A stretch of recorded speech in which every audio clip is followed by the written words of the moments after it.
نگراں وزیراعظم اور وزیر خارجہ فلسطین کے لیے آواز اٹھائیں۔ وزیراعظم صرف ہمارے نہیں فلسطین کے بھی نمائندے ہیں۔ چیئرمین پیپلز پارٹی بلاول بھٹو نے غزہ پر اسرائیلی حملوں کی مذمت کر دی۔ کہا نگراں وزیراعظم کو فلسطین کے عوام کے لیے آواز اٹھانا پڑے گی۔ پاکستانی قوم فلسطینیوں کے ساتھ کھڑی ہے اور کھڑی رہے گی۔ جب تک پاکستان کے عوام ہیں فلسطینی عوام کبھی اکیلے نہیں ہوں گے۔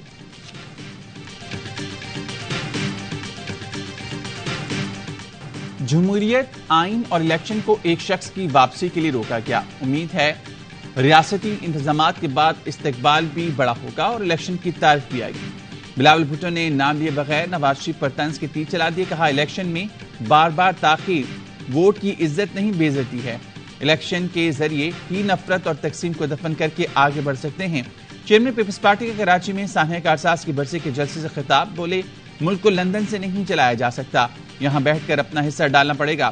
پرانی سیاست ملک کی ترقی اور معیشت میں رکاوٹ بن رہی ہے۔ ماضی میں قصور جس کا بھی ہو آج مسائل کا حل نکالنا پڑے گا۔ جمہوریت اور مفاہمت کی سیاست سے استحکام پیدا ہوگا۔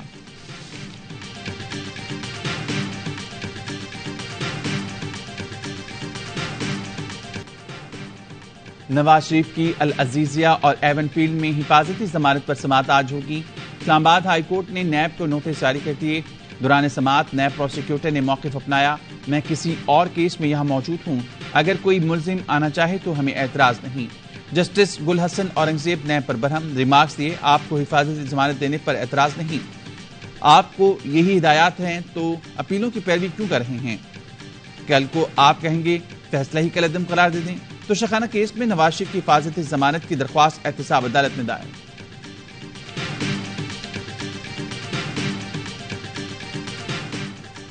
خصوصی عدالت کا چیئرمین پی ٹی آئی کی بیٹوں سے فون پر بات کرانے کا حکم۔ جج ابوالحسنات ذوالقرنین نے فیصلے میں لکھا جیل سپرنٹینڈنٹ کے مطابق آفیشل سیکرٹ ایکٹ میں ملزم کو بیرون ملک گفتگو کی اجازت نہیں، لیکن چیئرمین پی ٹی آئی کی فیملی کے تحفظات اور ملزم کے حقوق کو نظر انداز نہیں کیا جا سکتا۔ Jail superintendent chairman P T I کی بیٹوں سے بات کرائیں۔ دوران سماعت علیمہ خان کا چیئرمین پی ٹی آئی کو ورزش کے لیے سائیکل فراہم کرنے پر اصرار۔ جج نے کہا سائیکل تو کیا موٹر سائیکل بھی دیں گے، سوئمنگ پول کے علاوہ سب کچھ مہیا کر دیں گے۔ جیل جا کر چہل قدمی کے لیے دیوار دلوا دی، کون جج ایسا کرتا ہے؟ میں نے فیملی کو مد نظر رکھ کر فیور دی ہے، ٹینشن نہ لیں۔ چیئرمین پی ٹی آئی نے گھر کا کھانا فراہم کرنے کا بھی کہا، مگر کچھ ہوا تو ذمہ داری کون لے گا؟ جیل سے کھانا فراہم کیا جا رہا ہے تو وہ جیل حکام کی ذمہ داری۔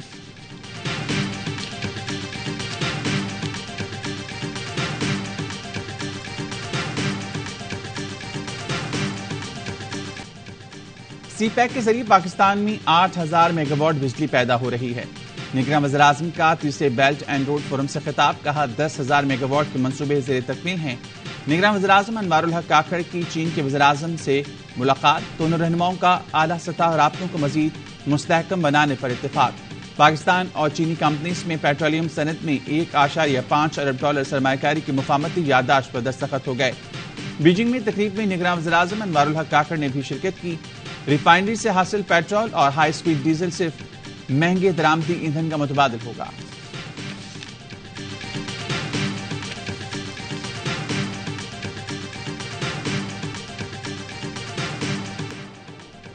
غیر قانونی طور پر مقیم تمام غیر ملکیوں کو پاکستان چھوڑنے کی مہلت میں 12 دن باقی۔ غیر قانونی مقیم تمام غیر ملکیوں کو 31 اکتوبر تک ملک چھوڑنا ہوگا، ورنہ قانون نافذ کرنے والے ادارے گرفتاری اور ملک بدری کو یقینی بنائیں گے۔ مزید 1291 افغان باشندے اپنے ملک چلے گئے۔ اب تک کل 45,000 سے زائد افغان پناہ گزینوں کی واپسی ہو چکی ہے۔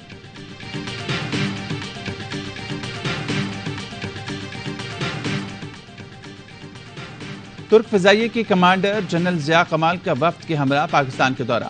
ایئر ہیڈ کوارٹرز میں سربراہ پاک فضائیہ air chief marshal Zaheer Ahmed Babar سے ملاقات کی۔ دو طرفہ تعاون، ڈرونز اور جدید آلات کی مشترکہ پیداوار میں تعاون کے فروغ پر اتفاق۔ ایئر چیف نے کہا ترک فضائیہ کی تربیت اور آپریشنل صلاحیتوں کو مزید تقویت دینے کے لیے پرعزم ہیں۔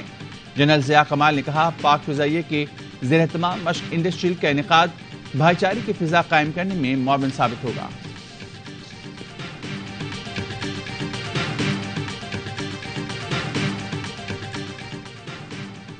امریکی ایوان نمائندگان میں اسپیکر کا انتخاب ایک بار پھر درد سر بن گیا۔ ریپبلکنز میں اختلاف، ایوان میں اکثریت کے باوجود ٹرمپ کی حمایت یافتہ جم جارڈن اسپیکر منتخب نہ ہو سکے۔ تیسری بار اسپیکر کے انتخاب کے لیے ووٹنگ آج ہوگی۔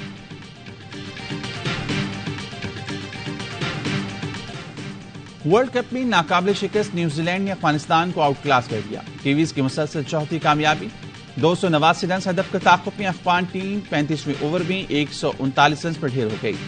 مچل اور لاکی کی 3 وکٹیں۔ نیوزی لینڈ نے پہلے بیٹنگ کرتے ہوئے 288 رنز بنائے۔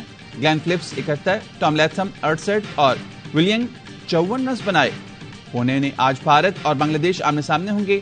میک ہیمنڈ کے تمام میچز اے سپورٹس پر براہ راست۔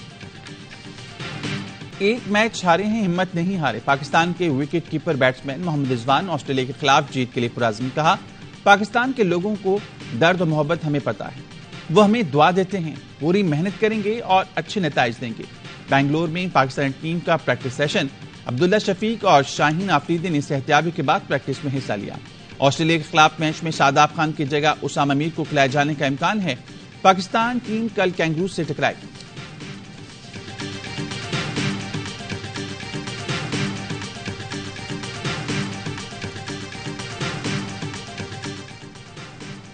پاکستانی کھلاڑیوں کا فلسطینیوں سے اظہار یکجہتی، تمام کھلاڑیوں نے سوشل میڈیا پر فلسطینی جھنڈے کی تصویر لگا دی۔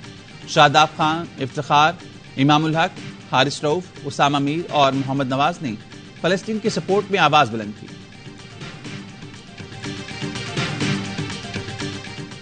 اور پاکستانی ڈاکٹرز کا بڑا کارنامہ، پہلی بار ایک دن کے بچے کے دل کا کامیاب operation. Sindh institute of child health Korangi میں 26 گھنٹے کے نومولود کے دل کی سرجری کی گئی۔ الٹی شریانوں کی درست سرجری اپنی نوعیت کا منفرد آپریشن تھا۔ نگراں وزیر صحت ڈاکٹر سعد خالد کی ڈاکٹرز کو مبارکباد۔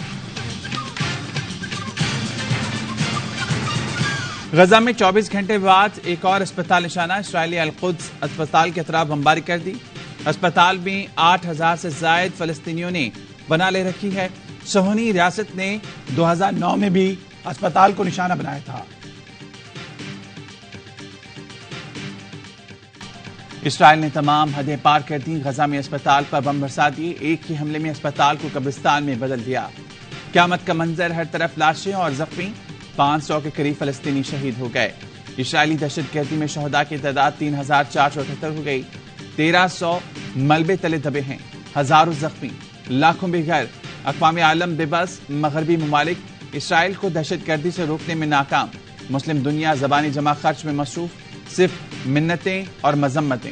فلسطینی عالمی عدالت انصاف کے ججز کو جھنجھوڑنے جا پہنچے۔ دی ہیگ میں عالمی عدالت کے باہر احتجاج، فلسطینیوں کی نسل کشی روکنے اور غاصب اسرائیل کے خلاف کارروائی کا مطالبہ۔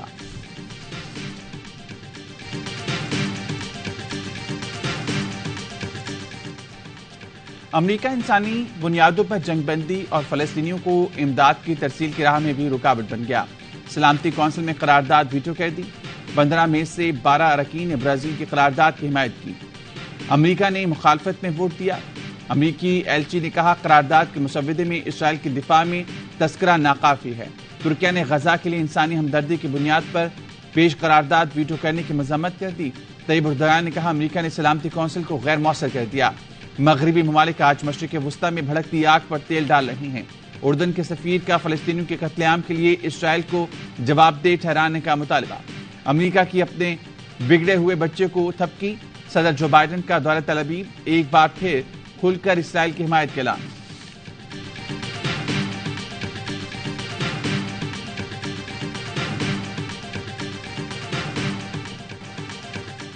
اسرائیل اسپتال پر حملے سے انکاری، لیکن اس کے اپنے بیانات ثبوت بنے لگے۔ اسرائیلی وزیراعظم نے حملے سے پہلے ٹویٹ کیا، یہ جنگ تاریکی اور روشنی کی اولاد کے درمیان ہے۔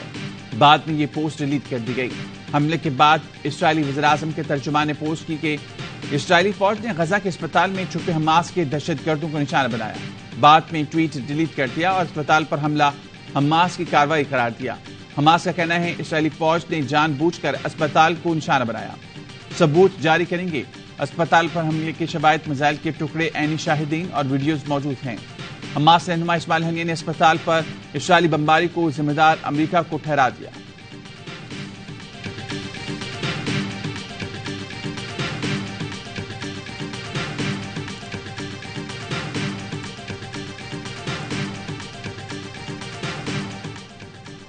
امریکی صدر کا غزہ میں فلسطینی عوام کے لیے $100 ملین کی امداد کا اعلان. فنڈنگ پانی، خوراک، طبی دیکھ بھال میں مدد فراہم کرے گی. ترجمان وائٹ ہاؤس کے مطابق حماس کی دہشت گردی کے لیے عام شہریوں کو قصوروار نہیں ٹھہرانا چاہیے. شہریوں کی جانوں کا تحفظ، ضرورت مندوں تک امداد فوری طور پر پہنچنی چاہیے. خوراک، پانی، طبی دیکھ بھال اور پناہ گاہ تک رسائی کا آسان بنایا جائے.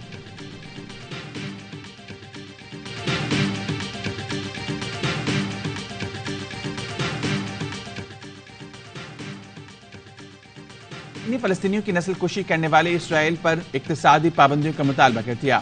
سماجی انصاف کی وزیر نے کہا منصوبے کے تحت فلسطینیوں کی نسل کشی کی جا رہی ہے. روس پر اقتصادی پابندیاں لگیں، اسرائیل پر بھی لگانی چاہیے. نتن یاہو اسرائیلی وزیر دفاع اور دیگر ذمہ داروں پر مثالی پابندیاں لگائیں.